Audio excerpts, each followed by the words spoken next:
Hello and welcome to the Gaggle, where we challenge and, if necessary, destroy media narratives. I'm George Szamuely, and I just want to do a short update on where we are in the so-called peace process, namely in the attempt to bring peace to Ukraine.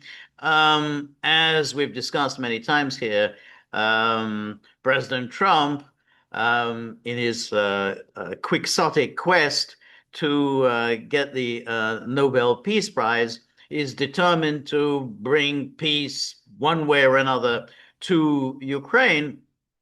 However, he is having some real problems, and as a result, he's becoming very frustrated. And one important problem he's running into is that Russia obviously has no particular interest in bringing this war to an end at the moment. Clearly, Russia is slowly but steadily gaining the upper hand on the battlefront in Ukraine. And Ukraine is very unlikely to recover and launch any successful counterattacks.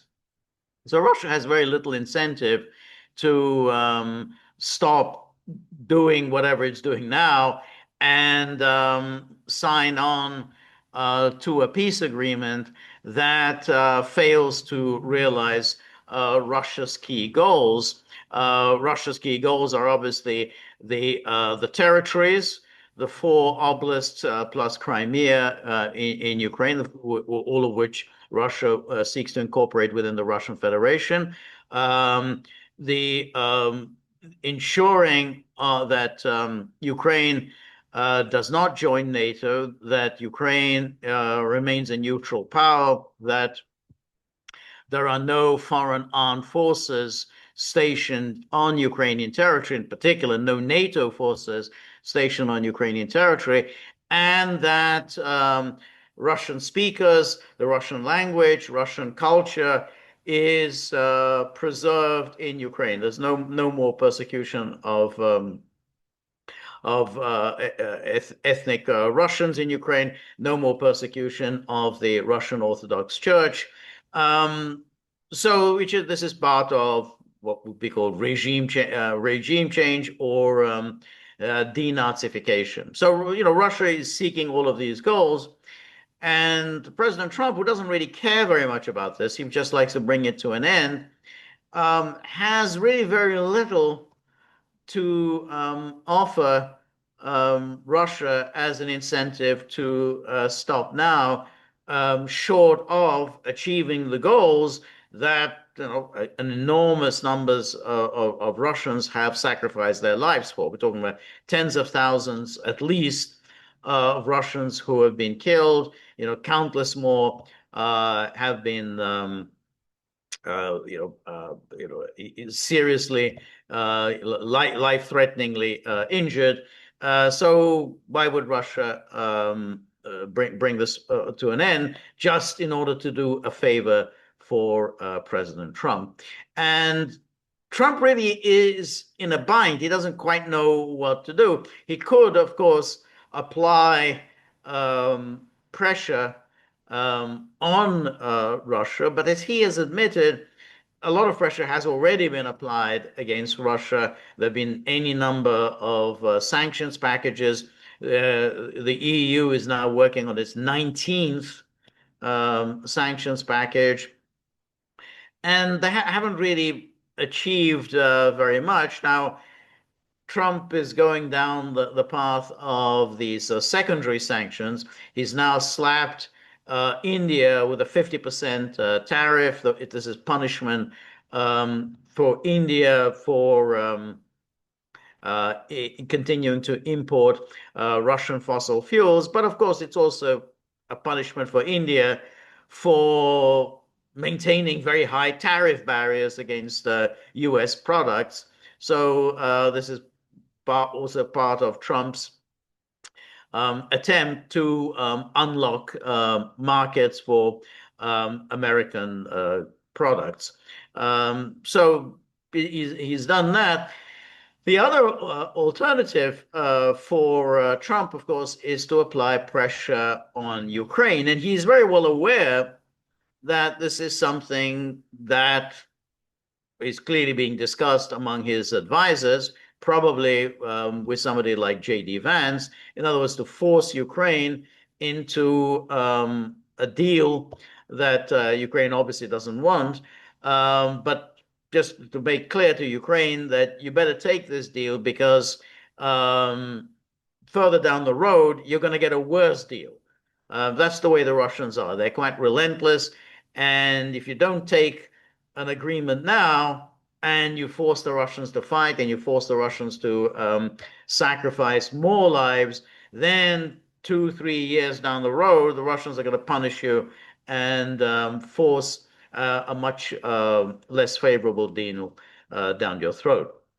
Just as the Istanbul package from April 2022 is no longer available. What Russians are now offering is much harsher than they were offering in Istanbul. So he does realize that he could apply pressure on Ukraine, but by doing so, he obviously will come into serious conflict with the Europeans.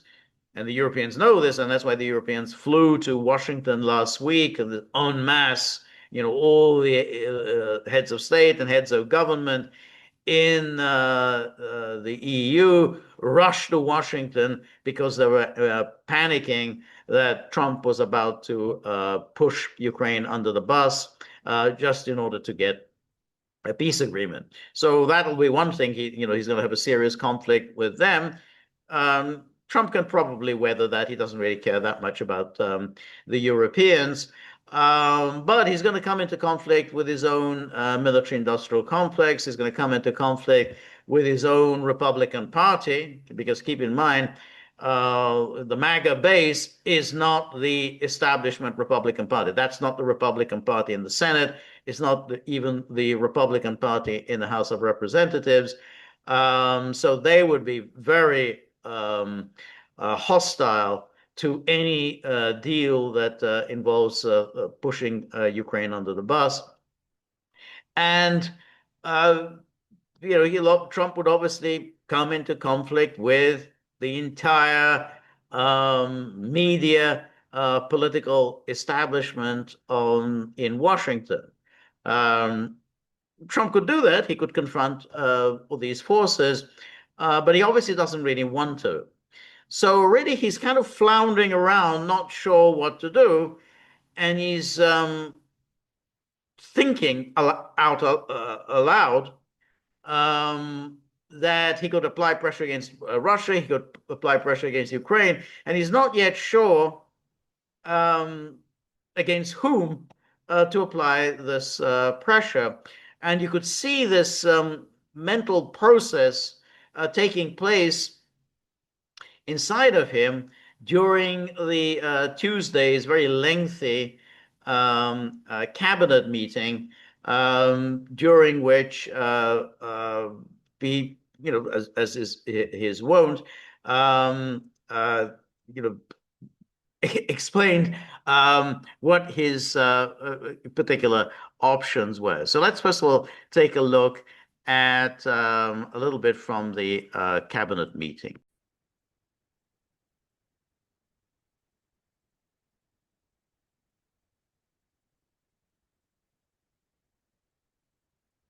All right, so here is Trump at this very, very long open cabinet meeting. Can't believe it. You're not tired holding that? How strong are you? How strong are you? Look at him. He's been holding that thing for 3 hours. You're a good fisherman. Well, Go ahead. When I go to Alaska, you had mentioned there would be severe consequences if Vladimir Putin did not agree to a ceasefire. Yeah. After that summit that was rolled back, given the negotiations, is he back on the clock now? I want to see that deal end. It's very, very serious what I have in mind if I have to do it, but I want to see it end.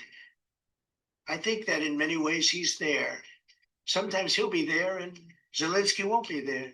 You know, it's like, who do we have today? I got to get them both at the same time. But I want to have it end. We have economic sanctions. I'm talking about economic because we're not going to get into a world war. I'll tell you what, in my opinion, if I didn't win this race, Ukraine could have ended up in a world war. We're not going to end up in a world war anymore, but it would have ended up possibly in a world war. That would have been they were ready to trot. But just like India and Pakistan, we're going to end up in a nuclear war if I didn't stop them. You know, it's sort of strange. I saw they were fighting. Then I saw 7 jets were shot down. I said, that's not good. That's a lot of jets, you know, $150 million planes were shot down. A lot of them, 7, maybe more than that. They didn't even report the real number. I'm talking to a very terrific man, Modi of India. They say, what's going on with you in Pakistan? Then I'm talking to Pakistan on trade. I said, what's going on with you in India? And the hatred was tremendous. Now, this has been going on for a hell of a long time, like sometimes with different names for hundreds of years. But I said, what's going on? I said, I don't want to make a trade deal. No, we want to make a trade deal. I said, no, I don't want to make a trade deal with you. You're going to have a nuclear war. You guys are going to end up in a nuclear war. And that was very important to them. I said, call me back tomorrow, but we're not going to do any deals with you, or we're going to put tariffs on you that are so high. You were there, Howard, right? You're going to put tariffs on you that was so high, I don't give a damn. Your head's going to spin. You're not going to end up in a war. Within about 5 hours, it was done. It was done. Now, maybe it starts again. I don't know. I don't think so, but I'll stop it if it does. We can't let these things happen. The Russia-Ukraine situation, last week, 7,012 soldiers, 7,012 soldiers died. They were Russian, they were Ukrainian, they weren't American. So a lot of people would say, what do you care? They're not American. I care. They're 12,000, over the last couple of weeks, over 12,000 people died in like in 2 weeks. You know, we're talking about crime where somebody's killed here or someone. Think of it. You have your son leaving Russia, leaving Ukraine, their little house, wherever they live with their parents. They're waving goodbye, just like our parents would wave goodbye. And they're waving him goodbye, son. And then a week later, his head's blown off in a stupid war by a drone, a whole new form of military problem. So, no, I'd like it to stop. I want to get it to stop. And it will not be a world war, but it could be an economic war. And an economic war is going to be bad. And it's going to be bad for Russia. And I don't want that. Now, I have to also see, because not everybody, you know, Zelensky's not exactly innocent either. Okay. You know, it takes 2 people to tango. And I say it all the time. You got to get them together. I get along with Zelensky now, but we have a much different relationship. Notice how he says, I get along with Zelensky now, and then there's laughter around the table. So you can see here he's talking, well, I could apply economic pressure to Russia, but then I could also apply economic pressure on Ukraine. So it's like he hasn't really made up his mind. He wants to bring it to an end, and there's no question about that. And that is obviously different from the position of the NATO countries. It's obviously different from the position of the Biden administration. He wants to bring it to an end, but he doesn't really know how to do it. So he's trying to toying around, well, against whom do I apply pressure? But he also knows that escalation, kind of military escalation, that's a very dangerous proposition. That's why he said, we're not going to end up in World War III. So he knows that this is, he really doesn't want to go there. Because now we're not paying any money to Ukraine. You know, something. We're paying money to ourselves. What's happening is NATO is buying all of the equipment and paying in full. But even with that, forget about that. I want to get it stopped because it's a lot of lives that are being lost. Every week it's 7,000, 5,000, 6,000. I get the reports. And I see battlefields. I'd rather not see them. And you read about Gettysburg. You read about Gettysburg, and you see those 600,000 people. But in that war in particular was really bad, like 150,000 or something, just dead body. I'm seeing the same. I see pictures. I see satellite pictures of heads over here, arms over here, legs over here. And this is like a modern age. It's no different than the worst wars that I've ever seen. And if I can stop it because I have a certain power or a certain relationship, I had a very good relationship with President Putin. Very, very good. That's a positive thing again. And I think I'm probably the only, Steve Witkoff would tell you I'm the only one that can solve it. I don't know. He's told me that a few times, unless he was saying that just to build up my ego, but it's not really. I have no ego when it comes to this stuff. I just want to see stuff. Thousands of young people, mostly young people, are dying every single week. If I can save that by doing sanctions or by just being me, or by using a very strong tariff system that's very costly to Russia or Ukraine or whoever we have, but I stopped 7 wars, and 3 of those wars were going on for more than 30 years. If you look at Congo, if you look at just look at any of them, almost all of them were going on for an extended period of time. Now, interestingly, one had just started, was 2 days old, and that one. And we did that one when we were in Scotland negotiating. It was 2 days up, but there were 2,000 dead bodies laying on the border, and I got that one stopped too. And I'm very honored by that, but the one that I thought would be the easiest is turning out to be the hardest. That's President Putin and President Zelensky, but I think I'll get it done. Why do you think it's You never know. That's war. Can you stop the fan? With war, you never know, right? War's very tricky, very horrible, but with war, you never know. Things change. People go into war, think they're going to win the war, and then they get their asses kicked, and they lose their country, and they lose millions of lives. Nobody goes into a war thinking they're going to lose. They go in. I'm sure that Ukraine thought they were going to win. It's going to be, we're going to win. You're going to beat somebody that's 15 times your size. Biden shouldn't have let that happen. Biden shouldn't have. I mean, the man was grossly incompetent. He should have never been there. That would have never happened. But you don't go into a war that's 15 times your size. So notice how he says this. I mean, it said that twice. You don't go into a war against a power that's 15 times your size. I mean, obviously, it's exaggeration. The relative size and weight of Russia to Ukraine, but no question, a shrewd and a realistic leadership in Washington would have avoided this war. They would have said that this is hopeless. You cannot win this war. You can drag it out, but at an enormous cost. But the final outcome will be the same. And therefore, it is irresponsible to encourage the smaller, weaker power to go on fighting and therefore sacrificing entire generations of its young men. Okay. Lisa Cook has indicated to a personal. All right, so now he goes on to Lisa Cook, and then I just want to do something which was a very funny moment. Let's see if I can just find this.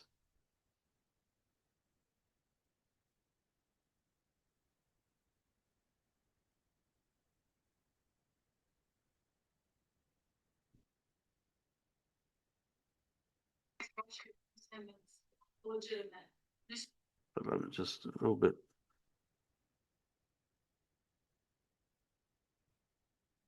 It's a possibility that we take a piece of it and pitch them.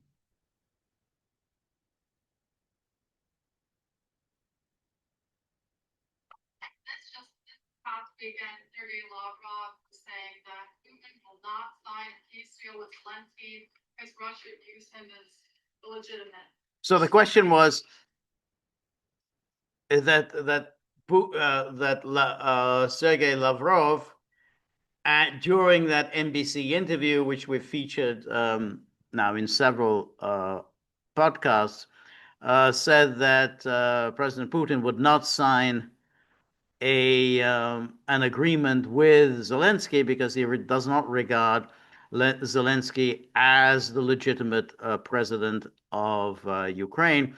Now, Lavrov made clear that Putin would meet Zelensky. That can be done because that is essentially Zelensky is the de facto ruler of Ukraine, but he wouldn't sign an agreement because if he's not legitimate, therefore his signature on any agreement would not be worth the candle because he's not the legal legitimate ruler of Ukraine, and therefore his signature would count for nothing. That was, whether you take it serious or not, that was Lavrov's argument to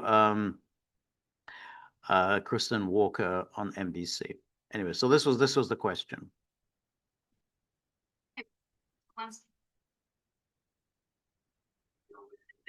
Matter what they say. Steve can answer, but I can answer too. Doesn't matter what they say. Everybody's posturing. It's all bullshit. Okay, everybody's posturing. Steve, do you have a different answer? I agree with you, sir. I think it's just priceless. Do you have a different answer, Steve? I agree with you, sir. Okay, well that's that was. I think it's just priceless.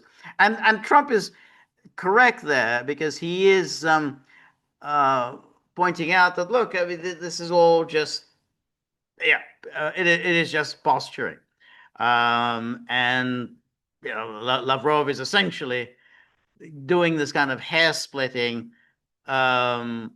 And to be honest, if a deal is going to be signed, and if we really get close to an agreement, which, to be honest, right now does not seem a likely prospect, but if there is really a realistic chance of signing an agreement, the Ukraine is ready to make serious concessions, and NATO, above all, is ready to make serious concessions. I don't think anyone's going to sit and argue about, well, Zelensky really isn't the legitimate ruler of Ukraine because you've already accepted that he's the de facto president.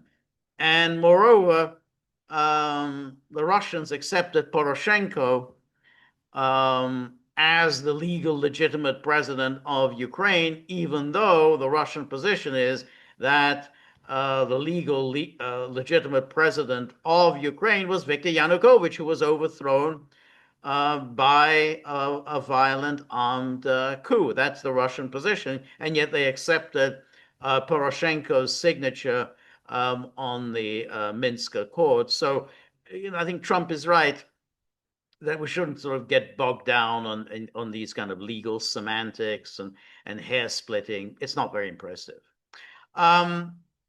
So that was Trump, clearly frustrated, and clearly, he knows that he's going to apply. He has to apply some pressure, but his options are limited because, as I said earlier, he realizes that there's not much you can do with Russia. I mean, Russia's been living with sanctions, for many, many years. The Soviet Union lived for many, many years under sanctions. It's a big country, huge amount of resources, and whatever hardships the sanctions would impose, and they do impose a hardship. Russia will always find some way to get around them. And as for applying sanctions against Ukraine, he's going to get into or have all sorts of problems on his flank from the Europeans, from the military-industrial complex, from the Washington political establishment. So, his options aren't really great. But nonetheless, he continues to convey a certain optimism. And this optimism was expressed, with some cheerful aplomb by the person we just saw, which was Steve Witkoff with, I agree with you, sir, like, was this Ed McMahon in to Johnny Carson? You are correct, sir. So, but here is Steve Witkoff being interviewed by Brett Baer shortly after that meeting, that cabinet meeting. So let's just watch this. Same question, different war. Who's more responsible for keeping this war going? Russia? This is a different situation here. We've got these are two tough sides here. And you heard the president say that he's disappointed in Russia in some respects, and he's also disappointed in the Ukrainians in some respects. But I would point this out to you. No one has done more, and I'm talking about in the last 8 months, than this president in narrowing the issues between these two countries and bringing the sides close to a deal. The Russians have put a peace proposal on the table. It involves Donetsk. It may not be something that the Ukrainians can take, but no one's ever made that kind of progress here, and it's because of his force of personality and his motivation to end the conflict, end the death, that we're at this place where we think the end is in sight. The next step was going to be a bilateral meeting. The Russians are signaling it doesn't seem to be happening. Is it going to go to a trilateral meeting, or how do you see the blueprint? Well, first of all, I'm meeting with the Ukrainians this week. So I will be meeting with them this week in New York, and that's a big signal. We talk to the Russians every day. I think that we may end up seeing a bilateral meeting. My own opinion is that the president is going to be needed at the table to finish a deal.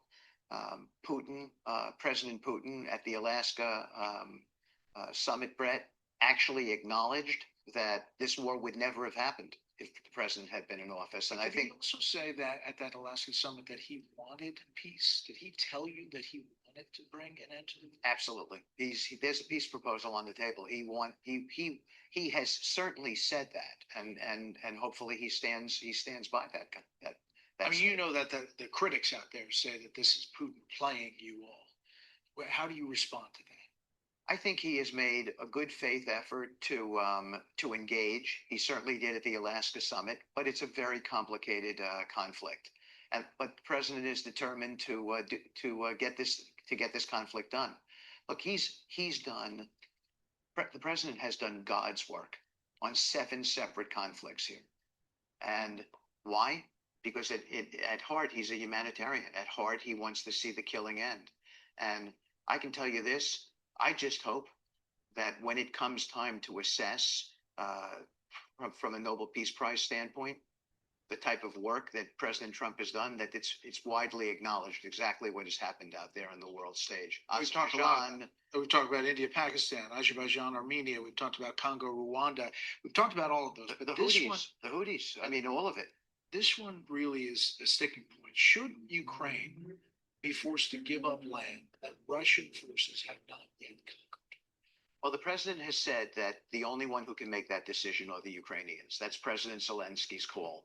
And I think that they have indicated that it's a more complicated decision than just giving up land. They have to understand what the security guarantees are, and they're entitled to understand those things. They have to make sure that this can never happen again. That is them being a fiduciary for their people. So we have to address all of those things, but we understand that. We have technical teams working on it, and we're hopeful that by the end of this year, we actually, and maybe quite a bit sooner, we actually can find the ingredients to get to that peace deal. Sergei Lavrov. All right, so there it is. By the end of this year, we are going to have a peace deal. It's very hard to take this very seriously because, as I said, for Russia, there aren't really any great incentives to stop short of achieving its goals. If it were now to accept a ceasefire, or let's say what Witkoff seems to be suggesting as in terms of this peace deal that the Russians have allegedly put forward, that they take the whole of Donetsk and Lugansk and then freeze the conflict in Kherson and Zaporozhye. The Russians have not said that they would accept that, but Witkoff has given that led people to believe that that's what the Russians are suggesting. And this has been reported in a number of outlets, the Wall Street Journal, Bloomberg, that this is what the Russians are suggesting.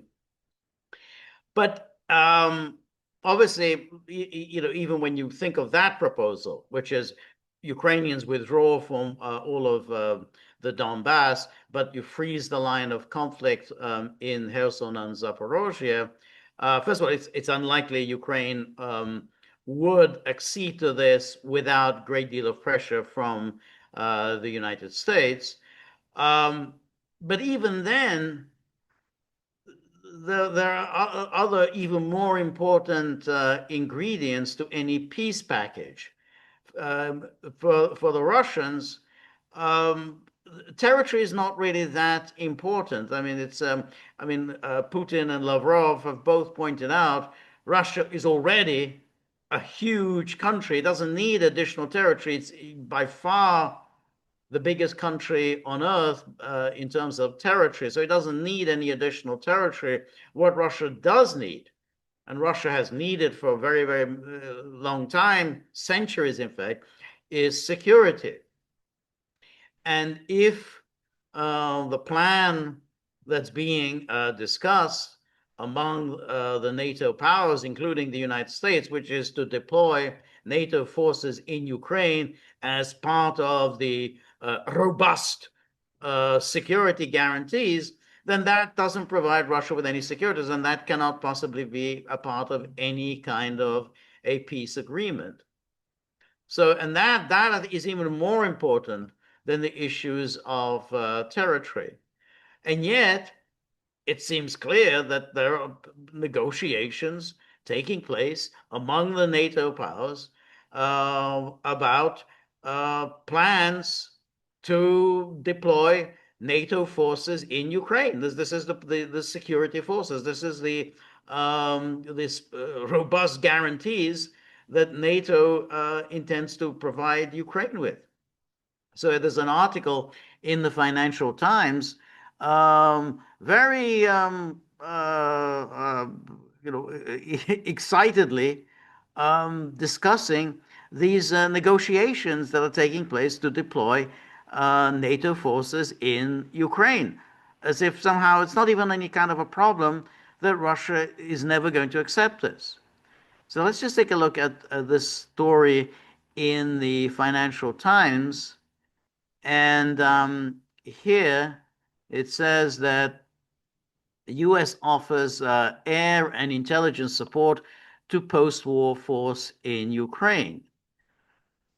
And then it goes on, says the U.S. has said it is prepared to provide intelligence assets and battlefield oversight to any Western security blanket for post-war Ukraine and take part in a European-led air defense shield for the country. So provide intelligence assets, battlefield oversight to any Western security blanket. So when you're talking about a security blanket, that's a massive military commitment. Now, normally when we have a peace agreement, what we get are observers who arrive to observe that the agreement is being adhered to, that neither side is violating the demilitarized zone, neither side is firing any rockets at the other side. That's a peacekeeping mission. Now, what NATO is doing is, of course, confounding that meaning, which is what people understand as a peacekeeping mission, with something completely different, which is the robust security guarantee. That's a very, very different proposition. That's a guarantee for Ukraine that if you go to war, we will support you. We will have your back. And that's, in fact, as a guarantee for World War. So it's a blanket for post-war Ukraine. and take part in a European-led air defense shield for the country. US President Donald Trump told European leaders last week America would be part of a coordination of security guarantees for post-war Ukraine, and something Kiev has demanded to deter future attack from Russia after any peace deal. So again, this is how the media present it, as the only thing that matters is to deter future attack from Russia, rather than the way the Russians see it, well, to deter future attack on Russia from NATO. And that senior US officials have since told European counterparts in multiple discussions that Washington would be prepared to contribute strategic enablers, including intelligence, surveillance, and reconnaissance, command and control, and air defense assets to enable any European-led deployment on the ground. So this is a quite extensive program for American deployment. Now, this is all being said by people anonymously. Trump has certainly not said anything along these lines. He has not said that America would be involved in this security blanket. Intelligence, surveillance, reconnaissance, command and control, and air defense assets to another. So that would be a fairly extensive American commitment. Trump hasn't gone down that path. At least he hasn't done so publicly. If he were to do so, that would clearly distress his base. He may want to do that. I mean, he may decide that he doesn't really need the base anymore. He's not running for re-election, so he doesn't really need them anymore. He may just say, "Oh, the hell with them. I just want this." To bring it to an end, maybe what I'm going to do is threaten Putin with this promise of a major American commitment to Ukraine, and then that'll get Putin to the negotiating table or whatever. Unlikely to work, and that may be Trump's thinking, but this kind of thing is very dangerous, and obviously Trump himself, as in that cabinet meeting and in other forums, he does realize the danger of a world war when you have American forces and Russian forces very close to one another. Anyway, says the U.S. offer voiced in a flurry of meetings between the national security officials and military leaders from the US and major European countries in recent days is contingent on commitments by European capitals to deploy tens of thousands of troops in Ukraine. Tens of thousands of troops. This is quite bizarre. Where are these tens of thousands of troops going to come from? Who's going to provide? The British don't have, French don't have tens of thousands of troops. Very unlikely the Germans are going to agree to it, but even if the Germans were to agree to it, they don't have tens of thousands of troops just to send to Ukraine. It could still be rescinded, they said, but it represents a significant shift in stance from the Trump administration, which earlier this year ruled out any US participation in protecting post-conflict Ukraine, and has buoyed European officials who have spent months lobbying Washington to lend more support to Kiev.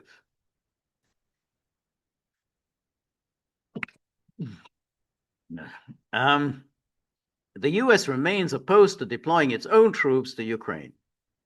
Other Trump administration officials, including Defense Secretary Pete Hegseth, are skeptical of any participation in post-war guarantees for fear it would drag the US into future conflict. This seems to be a kind of a hair-splitting saying, well, as long as we don't actually have American boots on the ground and we're just providing air support, air defense, intelligence, then somehow we're not involved and we're not a part of this blanket security force. This is nonsensical. If the Americans are involved in whatever capacity, whether it's logistics and air support and, building air defenses, then it's involved. And therefore, should this escalate, then it will be a confrontation between America and Russia. A White House official said President Trump and his national security team continue to engage with Russian and Ukrainian officials toward a bilateral meeting to stop the killing and end the war. It is not in the national interest to further negotiate these issues publicly. And then Trump on Monday said, we haven't even discussed the specifics of security guarantees for Ukraine. We'll be involved from the standpoint of backup. We're going to help them. So we talked about this before, it's fairly nebulous. Nothing at all on the scale of what the Financial Times is saying, that these plans are supposedly taking place. But in any case, the plans are somewhat moot because you cannot make this deployment until there is an agreement. And there's not going to be an agreement if the end result of the agreement is NATO deployment in Ukraine. So it's like the more you talk along these lines, the less likely it's going to happen, because the less likely is it that Russia would agree to bring this war to an end. So it's a kind of a self-defeating proposition. They keep suggesting that there are going to be these security guarantees involving NATO deployment in Ukraine, and then but in order to fulfill these security guarantees, the war has to come to an end. You can't bring NATO forces in until the war comes to an end. But the war isn't going to come to an end if the Russians think that the consequence of the war coming to an end is NATO in Ukraine. And then Washington already supplies Ukraine with Patriot air defense missiles, but the post-war support would involve U.S. aircraft, logistics, and ground-based radar supporting and enabling a European enforced no-fly zone, an air shield for the country. European enforced no-fly zone. We're getting into sort of Looney Tunes area here. The Europeans are going to enforce a no-fly zone. The Europeans are going to shoot down Russian aircraft. I mean, this is insane. There's no way Trump is ever going to sign on to any kind of an agreement involving a no-fly zone. Western capitals have sketched out a rough plan that would involve a demilitarized zone, possibly patrolled by neutral peacekeeping troops from a third country agreed by Ukraine and Russia. A far more robust border behind that would be defended by Ukrainian troops, armed and trained by NATO militaries. A European-led deterrence force would then be stationed deeper in Ukraine as a third line of defense, with U.S. assets supporting that from the rear. So essentially, as I said, the goal is to ensure that Ukraine is a de facto member of NATO. So when the Russia says Ukraine must be neutral, and NATO says, no, Ukraine must be a de facto member state of NATO, well, there's not really much meeting ground. There's not really any incentive for an agreement. So Trump, when he talks about, oh, Putin's here and Zelensky's there, that isn't the issue. It's not an issue of Putin and Zelensky. The issue is NATO's insistence on inducting Ukraine as a de facto member of NATO, and therefore NATO's insistence on threatening Russia on its borders. And so that's the Financial Times, which, as I say, I think is wholly unrealistic. I'm quite sure that the reporting is pretty solid, and I'm quite sure that these plans are being formulated, and that there are, officials at high levels and among NATO member states who are drafting these plans.